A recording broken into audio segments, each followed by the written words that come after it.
Hello and welcome.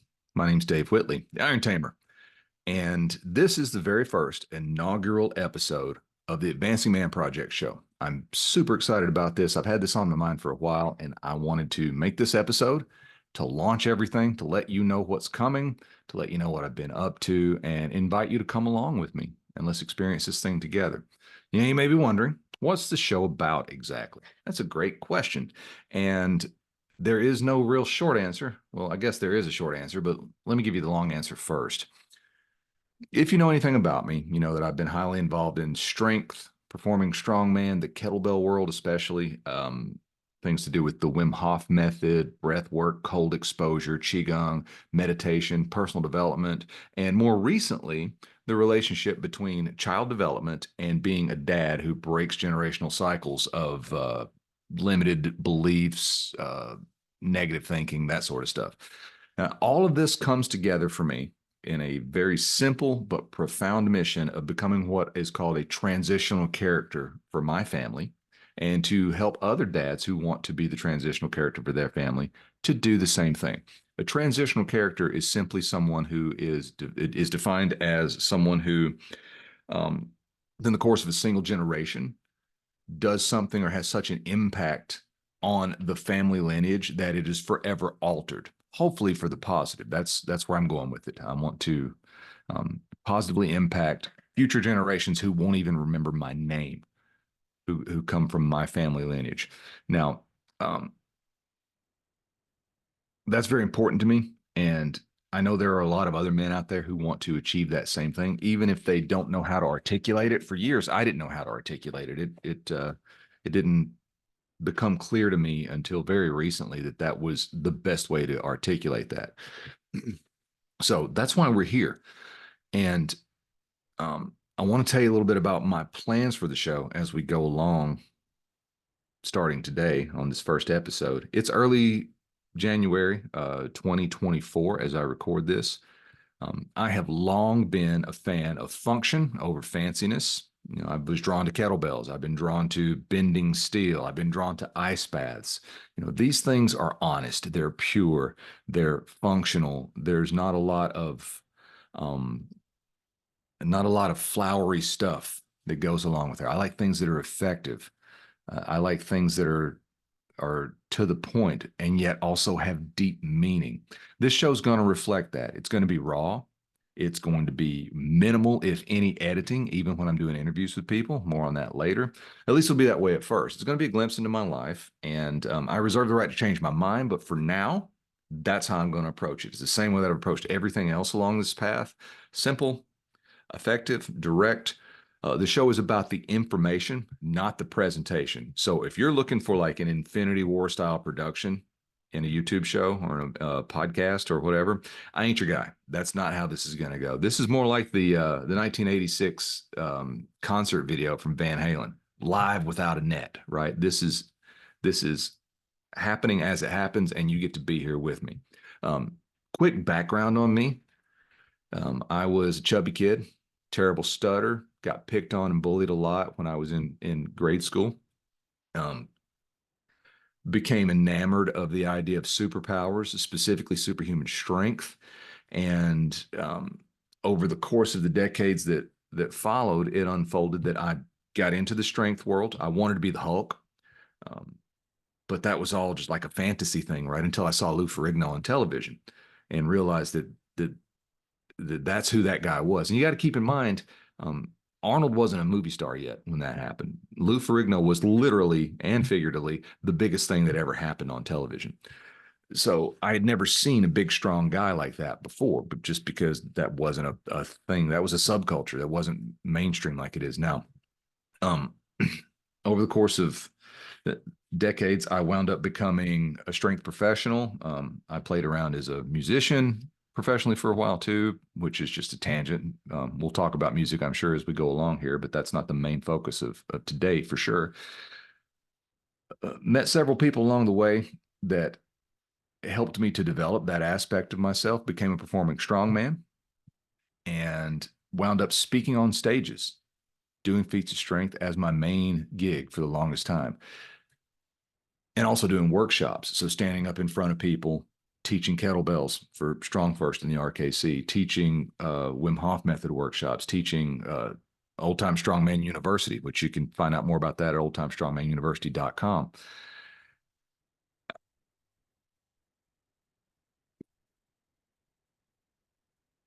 And through all of that, I was very enamored of the idea of building up the physical body.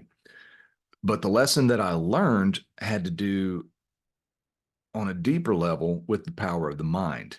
And it was Dennis Rogers, the Grandmaster Strongman, and my strongman mentor, my number one primary influence as a strongman, who said to me that you must remove all doubt and limitation from your mind because your mind controls your body. I took that to heart and I started applying it to other areas of my life and found it to be true because I started thinking of the body not just as the meat suit that I'm walking around in, but also as, by extension, my environment. That got me into personal development. That got me into metaphysics, got me into things like Wallace Wattles, Neville Goddard, Napoleon Hill, about how our thoughts shape and form and create our reality. Eventually, I wrote a book called Superhuman You, which you can get at superhumanyobook.com. I'll send you a free copy of it. All I do is ask that you pay shipping. And you know what? I'm feeling generous today. For the first 5 people that order after I go live and launch this particular episode, the first 5 people, I'll include a bonus of some sort. What can I do? Maybe a free call with me, free coaching call. Maybe something else too. I don't know. I'll come up with something. But if you're one of the first 5 people that go to superhumanyobook.com and get a copy of the book for, I think it's $9.99 to pay for shipping and handling and all that sort of stuff. That covers my print costs. That covers my shipping. That covers the envelopes and all the stuff that goes along with that, all my materials. So that covers my cost. I'm giving you the book for free. I'm just asking for you to pay for all those hard costs in it. First 5 people that go do that, I'm going to look at the orders and make sure that you get taken care of with a very special bonus. Anyway, through all that time of doing workshops, of performing, speaking, running a gym, and doing group classes and communicating with people that way, I'd been on stage in front of big crowds or small crowds. I would go pretty much anywhere for years, but I have not been in the public eye very much at all since my son was born in 2018. And that is by design. I wanted to take these first years of his life and be there with him as much as I possibly could.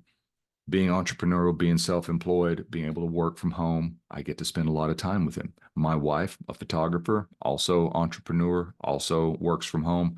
We both get to be with him every single day. And that was important to us as parents. So I've sort of retreated into this cave, but I haven't been completely inactive, and I haven't only been just goo goo gaga over my son either.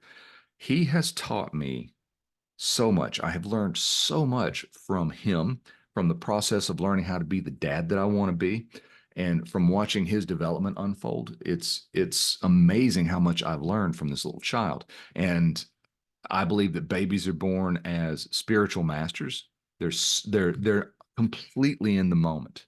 They're in a state of meditation all the time.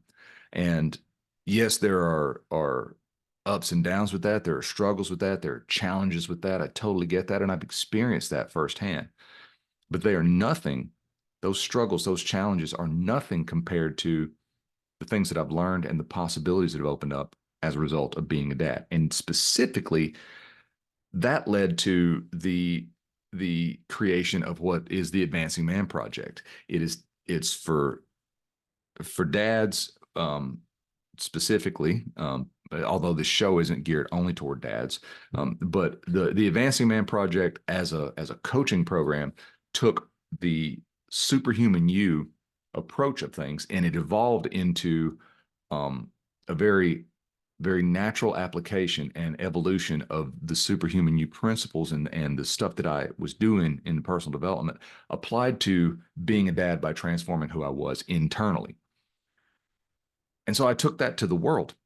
And the guys that I've worked with so far have had great experiences and have great results. And so Superhuman You is a general personal development thing. We will be talking at length about all of that sort of stuff. It's taking the mental training aspects of being a performing strongman and learning to apply those principles to other areas of life. The Advancing Man Project as a coaching program, even though that's kind of the flagship overview of what we're calling the show now. Um, as a coaching program, it's geared toward dads who have probably got it figured out as far as being stronger and being in the gym, or at least are competent at that. Dads who have probably become competent at to a certain level of either being entrepreneurial or business minded, or just got their stuff together financially and in their other relationships. But now they're parents, and they realize that there are parts of their upbringing that are showing themselves or showing itself in ways that they don't like. And so they want to break and replace those generational cycles so that they don't get handed on to their kids. That's the coaching program aspect of it. If you're interested in that, want to know more about it, go to advancingmanproject.com/join. You may already be on that if you're watching this video. But if you're uh, if you're looking at it from a dad point of view, and you, sorry, I got a phone call there. I told you, live without a net. If you're looking at it from a parenting or dad point of view, and you're looking for, parenting hacks or parenting methods or anything like that, that's not what this show or that program is about. It's about being a better dad by becoming a better man, by transforming who you are internally, by rewriting what I call the internal code. So not parenting methods, not how do I get my kid to go to bed on time, or my kid yells all the time. I don't know what to do about it. Although there will be some overlap, and some of the guests that I have that are coming on specialize in things like that. So there'll be plenty of overlap, but that's not the main purpose of any of the stuff that I'm doing. Is to be a better, stronger man or woman. It's not exclusively for men, but it tends to more men tend to gravitate toward what I do than women, but everyone is welcome. So, as far as like just parenting methods and hacks, it's not anything about that. I will say though that I follow an authoritative parenting uh, philosophy and belief system, and what that means is you'll sometimes hear it called gentle parenting. I I think that it is wrong to hit a kid. I think that it's wrong to shame a kid. I think that it's wrong to withdraw love from a kid. Not just that it's morally and ethically wrong, but it actually has opposite effects of what is desired. It may stop an unwanted behavior in the short term, but it causes more problems in the long term. It breaks that connection with the kids. Um, so I'm a strong man. I'm a gentle dad, and I'm an advocate for kids. I want men to realize that there is a better way than asserting your dominance over a kid, be it physically or by yelling or any of that sort of stuff. And that way lies in going inside and rewriting who we are so that we come from a place of compassion and we are seeking connection rather than control. Um, so there's going to be plenty of all that stuff in future episodes with the guests that I've got lined up. So excited about that. So we're back to the question. What is the show about, actually? Well, the show, if I sum it up, it's about stuff and people that I think are cool, stuff and people that I think are valuable, um, subjects that I want to learn more about, and people that I want to get to know better. Now, I've recorded a few of the interviews already. They're on the wait list, and they will be being released over the coming weeks. And there are going to be two kinds of episodes: me solo, like this one, and then, of course, where I'm interviewing guests. So just a quick little overview of what each one of those things looks like. Let's talk about solos. Despite its flaws, the internet is a beautiful thing. And I love that in this day and age, in 2024, there are so many platforms and so many ways that we can connect and that we can communicate and that we can learn from each other and that we can express ourselves. And I'm firmly of the belief that all of us have an important voice and all of us have something important to say. And I feel like I've kind of been in a cave of learning for the past 5 years, and now I'm ready to bring that out for public consumption. And so the solo episodes are essentially going to be me rambling on about whatever happens to be on my mind on any given day, just like this one, or whatever book I'm reading, or whatever cool stuff that has happened that I think will benefit you because it benefited me. And to that point, I welcome anyone and everyone to contact me if there's something specific you'd like me to talk about, or if you want to be a guest on the show, or if you think I'm full of shit and you want to come on and argue a point with me. not argue, debate a point with me, I am absolutely open to admitting that I'm wrong about anything that I put out there if you can come on and convince me of it. So if you want to be on the show for whatever reason, either to support what we're doing or to try to take it down or to try to correct me on something, I welcome it. I am absolutely in love with the idea of having people on the show that are smarter than me in whatever area they're expert in, and I am absolutely 100% willing to admit that I was wrong or that I was misinformed or that I had a fragmented or incomplete knowledge about something. So if you want to be on the show, send me an email, irontamer@gmail.com, and we will get it set up. That's kind of how the solo side of things work. Natural transition, I'm talking about you want to be on the show, holler at me. A trend, let's talk about having guests on, right? A trend that I've had throughout my life that I've noticed, and it is that when I get deeply, passionately, almost obsessively interested in something, I somehow manage to wind up in the company of the people who are the very best in the world at that thing. This happened to me in the kettlebell world when I was with the RKC and when I was with Strong First. Pavel, Brett Jones, Jeff O'Connor, Jeff Newport, so many people, more people than I can name. I probably should have never even started naming names because now I'm winding up leaving out all these people who had this profound influence on me and who I learned from. So that whole kettlebell strength thing right there, I wound up around the best in the world. And not just on the hardstyle side of things too. I got to meet Valery Fedorenko and um, I'm drawing a blank on the guy's name. He's a honored master of sport from Italy, and I'm drawing a blank on his name. But Fabio Zonin was the guy who put an event together that we that I got to meet this guy. Gosh, I wish I could remember his name, but it'll come to me. So, and people like Dr. Kathy Dooley, who's absolutely fantastic, and Perry Nicholson. Like, there's so many people that I met while I was in that world that had a profound influence on me, and they are the best in the world at what they do, even if they're not much in the public eye. So from a strength standpoint, that started it for me. I met my friend and legend, the late great mighty Bud Jeffries, Slim the Hammer Man, all of these people who had this profound impact on me in the strength world through that. Um, I got to meet Wim Hof, train with Wim Hof, become one of the first American um, Wim Hof method instructors. So lots of stuff on the physical side of that. From a martial arts standpoint, I've practiced various martial arts off and on for 35 plus years.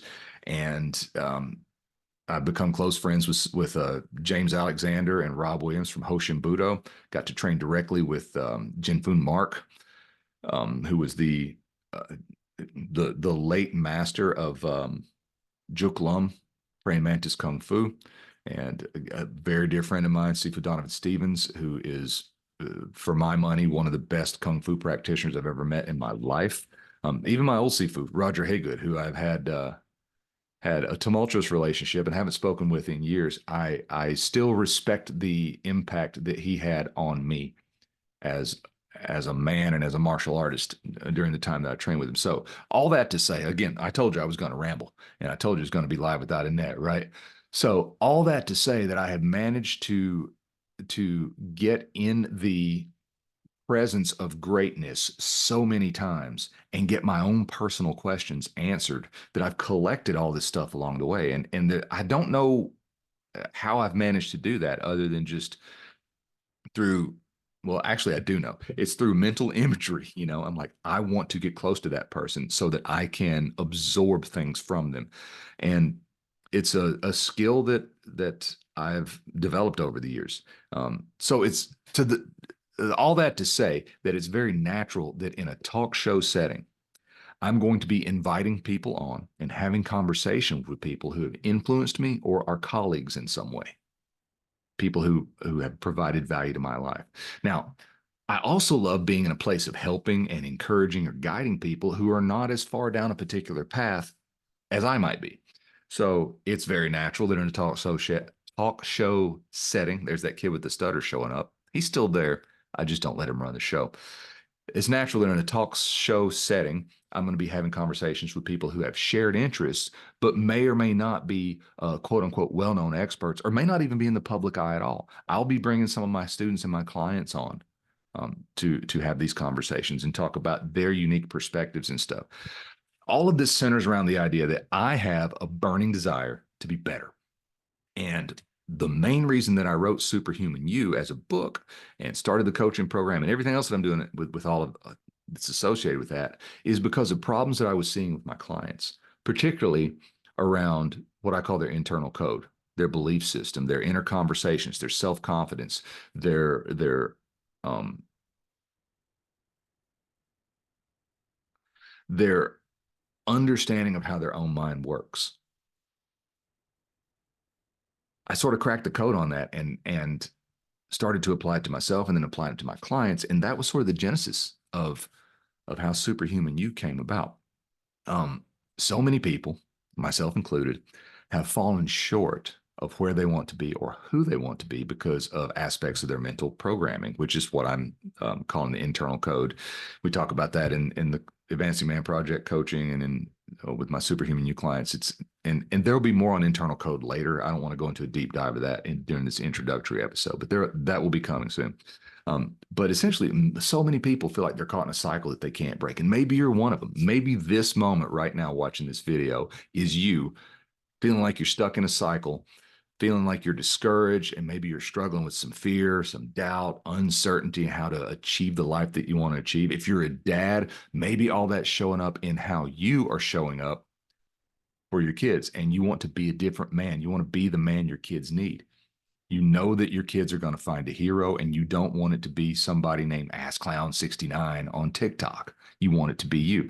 That's why we're doing this stuff, because if we are not consciously building our lives, then the subconscious programming that we're carrying around that we received when we were little kids without our consent from people who didn't know any better, who didn't know that they were setting us up for life with the way that we're programming our minds, that subconscious programming, that internal code is going to keep repeating the same old unwanted thought and behavior patterns that we learned as a kid. And we consequently will keep getting the same results. So to get the changes that we want, we have to identify, break, and replace that programming that is actually working against us. We have to rewrite that internal code. And that's not something that just happens. We have to be intentional about it. We have to be clear, and we have to be persistent. It has to become habitual. Now we've heard all about the power of habits, but um, what exactly is a habit? I decided to look that up, and according to a 2012 study that was published in the British Journal of General Practice, habits are defined as, and I quote, actions that are triggered automatically in response to contextual cues that have been associated with their performance. What if all of our bad habits, we could transmute them into good habits so that when the contextual cue comes, the situation comes into our life, that we feel like going and drinking, that we wind up doing something different. We can replace those habits, those old habits, with new habits. It's unconscious stuff, like a habit. For example, you get in your car, you automatically put on your seatbelt. You don't think about what you're doing. You don't think about why you're doing it. And our brain, our nervous system likes habits because they're efficient. When you can automate common actions, you free up mental resources for other tasks.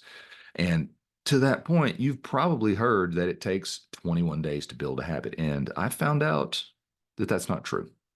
It can actually take anywhere from 18 to 254 days, based on the studies that I've looked into and been exposed to, for a person to form a new habit.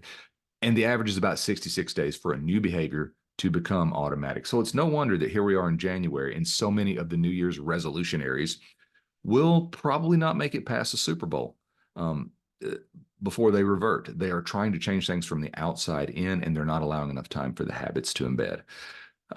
So what are you going to do about it? If you're going to learn something new, you're going to make changes in your life, these are the options. You can stay the same, and we're going to assume that that's not happening, because if it is, you probably didn't listen or watch this video up to this point. So it leaves us with two other options: do it on your own or get some help. These are the two real choices that come into play: get it alone or ask for help.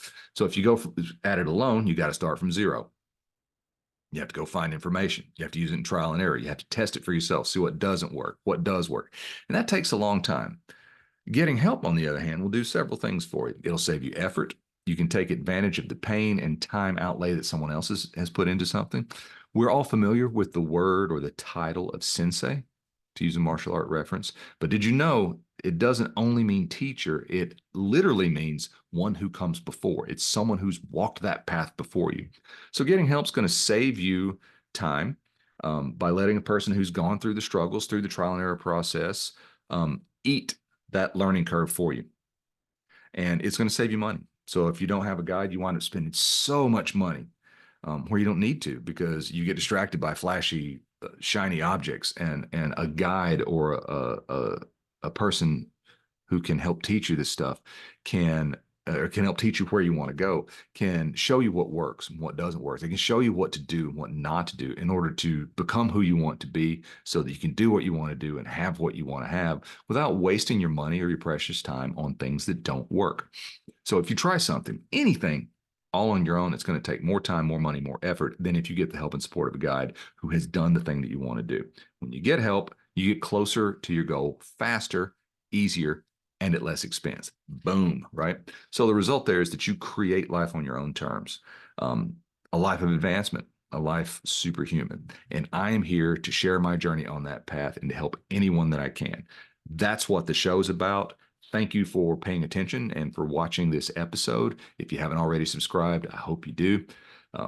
Do the thing where you hit the bell icon and all that stuff. I'm going to have to figure out how YouTube works from this end rather than from the other end because I've been a consumer of YouTube for a long time and to a greater degree than I have been a content producer on YouTube. So I'm learning this as I go.